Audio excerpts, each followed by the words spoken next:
teman-teman, perkenalkan nama saya Nurul Saroya. Pada video kali ini saya akan membahas topik yang sangat penting dalam dunia bisnis dan organisasi, yaitu manajemen resiko operasional.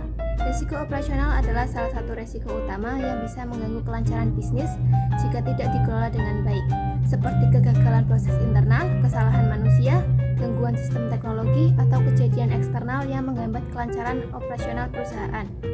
Salah satu jenis resiko operasional yang paling umum adalah kesalahan manusia atau human error.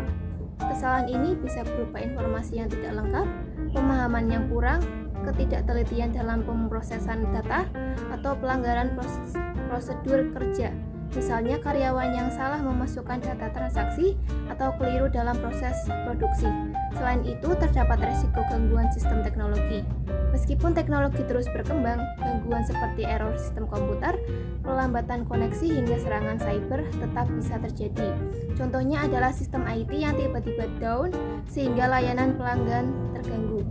Risiko penipuan internal juga menjadi perhatian penting. Karyawan atau pihak ketiga yang tidak jujur dapat melakukan penyalahgunaan aset, pemalsuan laporan keuangan, atau korupsi yang merugikan perusahaan. Ada pula resiko yang disebut gap inflow, yaitu gangguan dalam proses produksi atau alur kerja yang menyebabkan output tidak sesuai standar atau terlambat.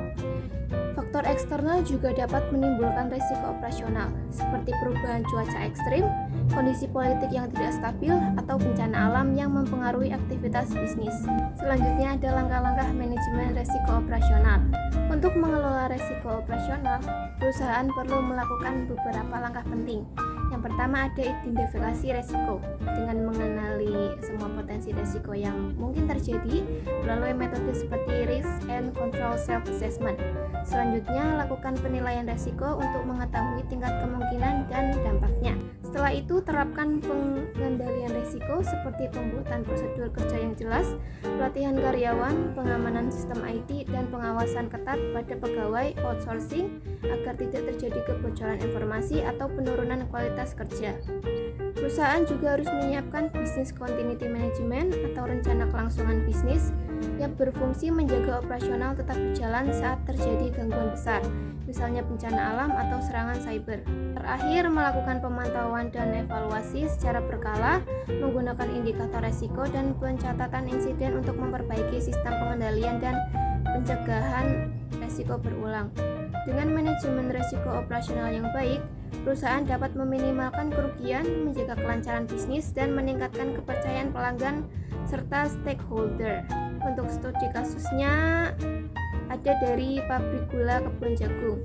Dalam proses produksi gula, pabrik gula Kebon Jagung menghadapi 23 risiko operasional termasuk kerusakan mesin, masalah bahan baku, dan kecelakaan kerja. Dengan metode multi-attribute failure mode analysis, perusahaan mengidentifikasi 9 risiko kritis dan merancang rencana respons risiko yang meliputi perbaikan lahan, jadwal perawatan mesin, dan pengawasan ketat terhadap pekerja untuk mengurangi kerugian.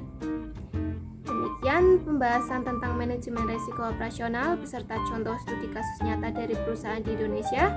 Semoga informasi ini bisa membantu Anda memahami pentingnya mengelola risiko dengan tepat agar bisnis tetap aman dan berkembang. Terima kasih sudah menonton.